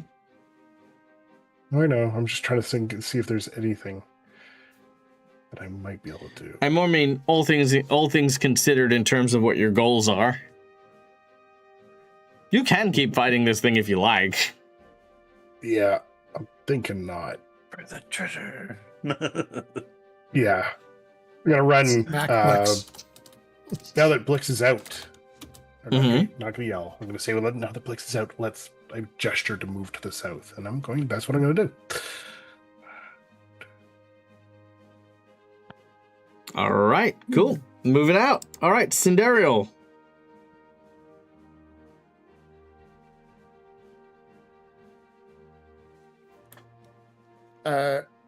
Just in case this thing has got a hankering for goblin meat, Mm-hmm. can I just ready an action to follow Blix when Blix moves, just so Cinderella doesn't leave him behind? Sure. I don't mind that. Sato. Sato is going to say, we need to get out. And he is, essentially going to go on, jump jump off of try to move it on your pitch screen. Sorry. Get back to the map. He's going to essentially like try to get over here, and he is, following. Sorry, I've got to get the map. I've got the wrong size. I've got 4. How much movement feet do I have to take to get back onto the land? Or is it just a straight? You said you're an expert. Let's see. So you're gonna basically be acrobatics if it's no, that won't help you there. Acrobatic type. Okay, so 15, so 25. So basically you can leap from here to, let's see, about here with a single action, and then you've got 2 actions remaining. Oh, okay. So he's going to. Could he actually have landed beside Blix? Sure, not a problem. So essentially, he's going to try and grab Blix. Come on, Blix, we need to go. And because Blix is a small little guy. Yep, you can pick him up, not a problem. Yeah, so he's essentially, as long as Blix is okay with it, he's going to pick him up and then head down. Okay, what's your speed? 45. So I get 20. All right, so you'll get to there. Okay, so I get full motion if I'm carrying Blix? Yeah, he's tiny, and you don't have any like heavy gear or anything like that, so it's fine. Okay, perfect. Okay, and Cinderella, you ready to an action to follow as well? Which, of course, I'm happy for you to use both your actions to... Yep, cool, easy done. Yep. Okay, which then goes to the Froggo. Froggo emerges from the water, takes an action to sort of shake itself off. As it does so, it then uses a Song of the Swamp as it starts to bellow. And as it does so, you hear the sounds of the giants waking up. But by this stage, moving as quickly as they are, our heroes will indeed leave the abandoned village behind. The giants that emerge don't see anything, but immediately attend to obviously the frog. But that's neither here nor there. Where is our heroes heading? They are currently, and let's just mark on our map here. Drawer. Here we go. Drawing mode. Yeah. So, our heroes are heading south along the coast till they are out of sight of the town.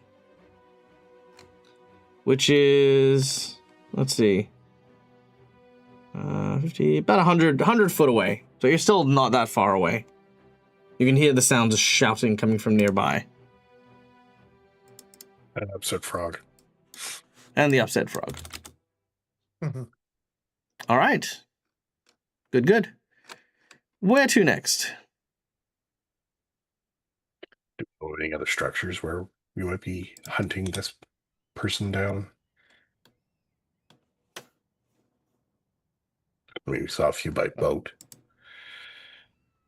We'd have to make our way around, though. Well, yes, we're going to be heading west from here, further inland. It's worth just sticking by the coast as much as we can. Let's travel along the coastline until we start to see the hills we saw from a distance, and then follow them up north. I mean, I'm pretty sure we'll also know where we need to go as soon as we see signs of a giant dragon. All right. You start to know make of your... at least one dragon that can become a person. Just saying. All right. You start to make your way over to here, and as you do so, off in the distance, you can sort of get this strong, acrid smell that wafts in from the western side of the island. Now, the hillside that you saw does lead to the north, which would lead you to what looks to be a very, very large looking church. You can't really see much of the details from over here, but it is quite prominent as the buildings go. But that foul, fetid smell is just so poignantly strong from just on the other side of this hill. Kind of like at the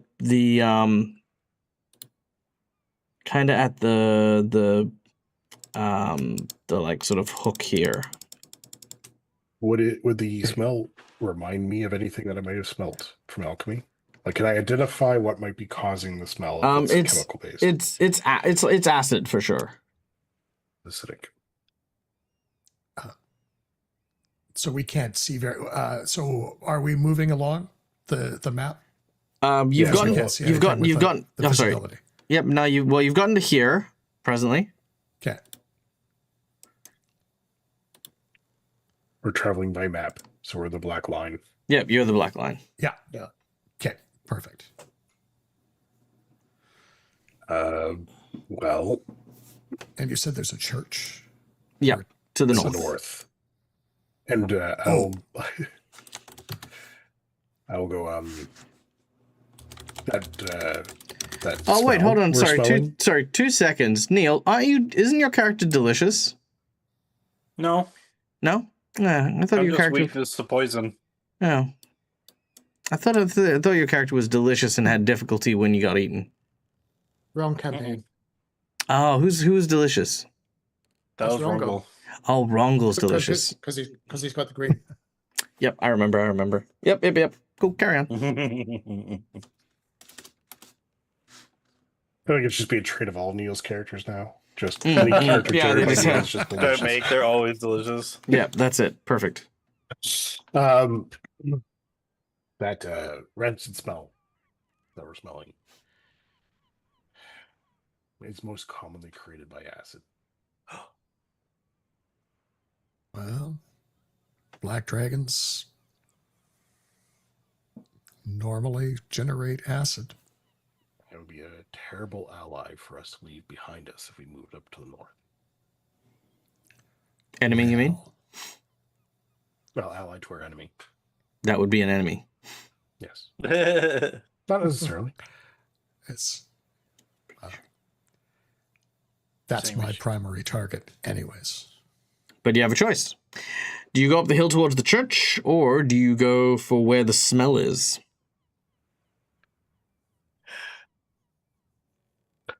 I think we should to at least check in on it.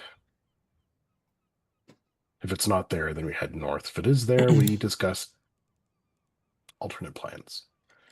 Yeah. But we probably should check it out at least. I'm down. And since Blix is the most expendable, I think, Hey. stealth in. All right. Throw me Remember, some. I'm stealthier than you, remember, actually. Most Alright. people are. Speaking of, throw me some stealth checks, please, as you begin to make your way towards. Oh, frick. You know, I really miss this. There are times where I really miss Kylie. Aw. Oh. Okay. This is one of them. So we find the cymbals, the snare drums, and the little monkey that bangs things on the way in. Well, Sandero's just muttering a mantra to pray for her souls at this point. She doing that while she's healing Blix? Like just wiping off the Oh, slime, sure. throwing it to the ground. I'll heal Blix as we're walking along. Okay, go ahead. Thank you. There you go, you can have that one. Whoa! No, that's not what I needed. I need Thank you. hunting. Hunting. What's this one?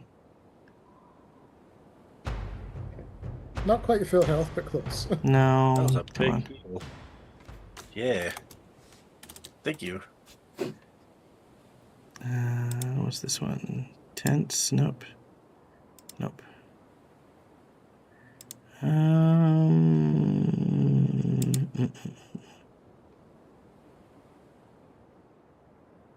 All right. What's this one?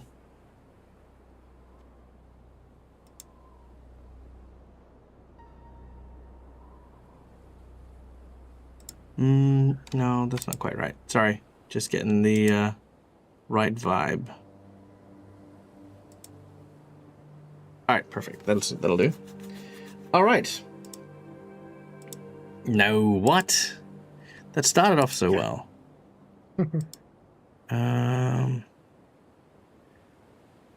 It's the dragon has become friendly. He's just going to lie there while Sato kills him. Aha, much better. Okay, here we go. Sounds Okay. less likely now. Blix, Westinson, Cinderial, and Sato. All right, there we go. Share map. Done. So, the acrid stink of bile seeps from the ragged cave entrance you can see on the side of this rocky escarpment. The opening looks out south towards the Varisian Gulch. From here, you recognize that you can see the town of Sandpoint in the distance, amidst the spray of the salt. A crust of white minerals seem to lay in swaths around the entrance here. Closer inspection reveals their true nature. Melted bones from a wide range of creatures that have created almost a carpet of this sort of material, like sort of very, very brittle bone sort of slurry. It is a warning to all those who think that they may potentially serve as the predator or the apex on this island. This is a stark reminder that there is only one such creature that lurks these waters.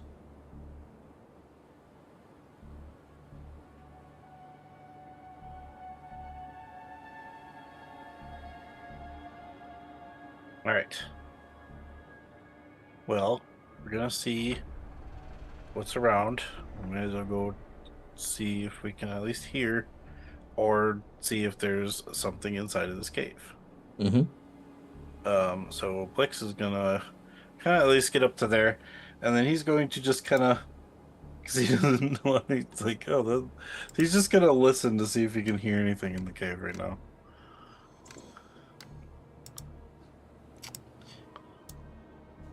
I mean, you give me a second. Let me see if they... Okay, cool. Yup, fair. Make a perception check. All right. 34. Yeah, you can hear something big moving about inside. Okay. I will go back to the group and be like, all right, I definitely hear something really big in there.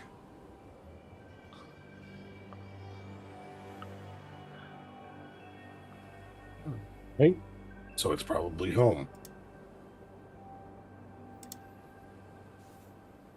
Sato is going to reach into his pouch and pull out one of the potions.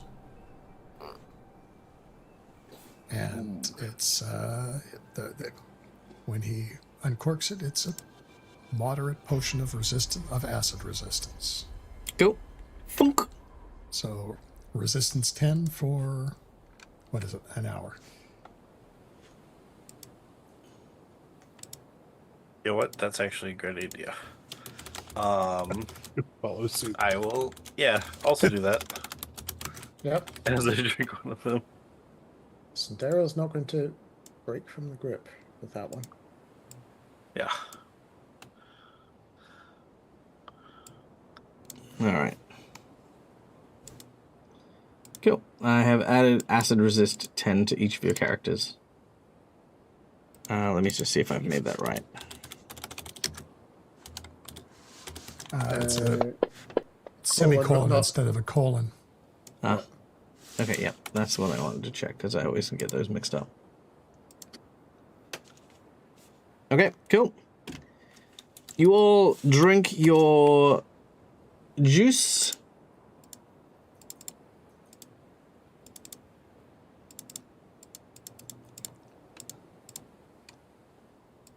All right. All right. Sato. And Sato is, he'll go back into dragon stance as he's going in, and he is just going to Go in. head towards the entrance. All right. Closed. Of course, you can't see a damn thing, but you know. Just want to double. Yeah, super dark, apparently. Get my bow out. Get it ready. Although that should actually reveal stuff because there is light. Oh, unless the sun's coming from the other side. Wait, no, it's not. It's right there I can That's see it weird. on the map. because you have dark vision. Oh, yeah. There we go. That is a very good point. Ah, Aha, there you go. Now you can see a little bit better. that's Not a great deal, I can see a but little better. but you can't see deepest into the dungeon. I presume you would like to take out a torch or something? Yes, I think he will. All right, torch it is. Done. Okay. And he's going to just continue. Oh, look. You can see. All right. As you enter, you stand before what looks to be a large and imposing figure.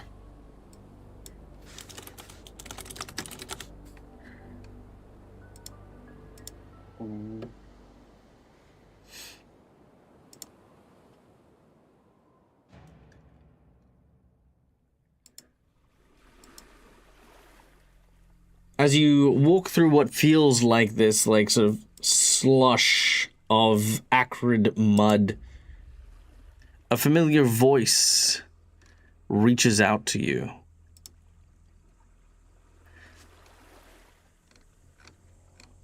Oh, 1 second.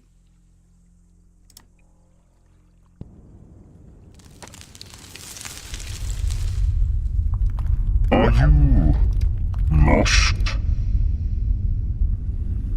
I'm glad that you have come at the behest of my master, but this is not where he resides. If you wish to, then you must head to the Hermitage.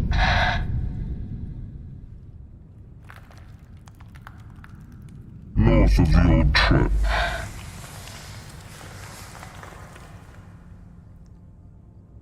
So, Big Well. Red Cave. I will do that when I'm finished with you. With me? Oh, brave little creature. What business do you have with one such as I, other than to serve as a quick meal? Vengeance is best served cold. Much like the dragon's body that tried to protect your town. I remember. He said something. What was it? This town is under my protection. You shall not harm these people.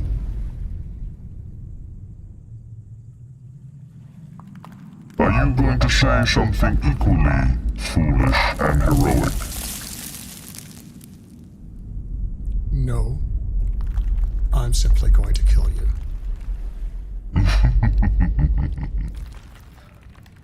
A matter I look forward to seeing you try. And with that, that is where we're going to end today's session. As our heroes move to confront the large dragon, Sato, with his friends behind him. Ready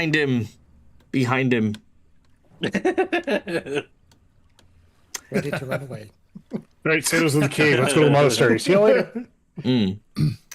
Nice, Sato, nice distraction. We'll go. Now, I just want to say this: the absolute asshole of Michael, right, is torn here because here's the catch: he works for the Red Bishop. His goal was to bring you to the island so that he can have a talk with you, right? 100%, you know. He technically shouldn't kill any of you. That's his thing. She shouldn't kill any of you. So this is not really a fair fight because you're going to kill him. He's, you know, she's just kind of like thing. So what she would likely do if I was this dragon is just leave. I fly off over the Varisian Gulch, go take a quick spin around the thing. As far as I can tell, none of you fucks can fly. And I'm just gonna use my 100-foot fly speed and just leave. And then just be like, yeah, have fun on that island. I mean, what, you want to try and catch a dragon to kill? I mean, yeah, if my pride lets me fight you, but at the same time, I can't kill you because my master will be angry. So maybe I'll come back when, you know, either you're dead, my master's dead, at some point where I can kill you.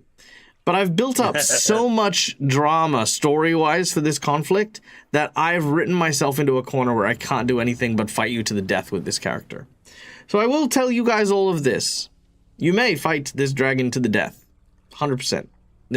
I've given you the tools to do this. You know, you've got the ring, you've got the potions, you've got all this, right? I've done my best. But just as always, when we go into fights that are strategically improbable, I'll ask that everyone prepare a temporary character from the town of Sandpoint who has already made an appearance during this series as a potential backup. For example, if somebody wants to call for Grandlog, then you can call for Grandlog. If someone wants to call for Misha, you can call for Misha, right?